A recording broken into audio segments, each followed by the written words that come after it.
Good morning. Happy Memorial Day. Here is the daily devotion for today. Today's reading comes from Galatians chapter 4, verses 21 through 31. The story of Hagar and Sarah.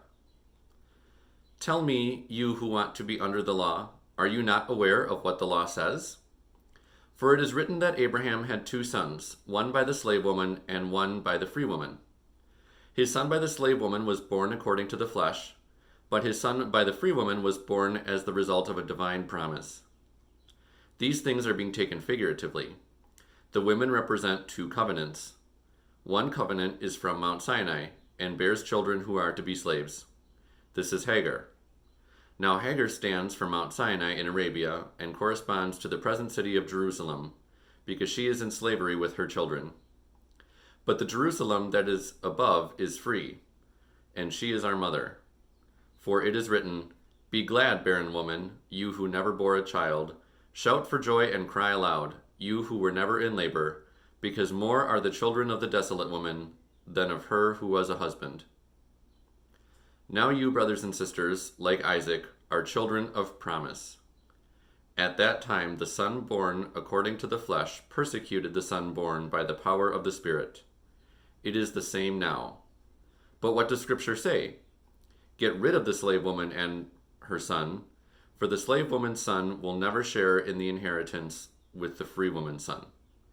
Therefore, brothers and sisters, we are not children of the slave woman, but of the free woman. So today's reading takes a little bit of unpacking to understand. Basically, Paul is writing to the church in Galatia, and he's referencing an Old Testament story about Abraham and Sarah wanting to have children. Sarah could not conceive a child, and so Hagar, who was her slave, she let Abraham marry Hagar instead so that they could have kids.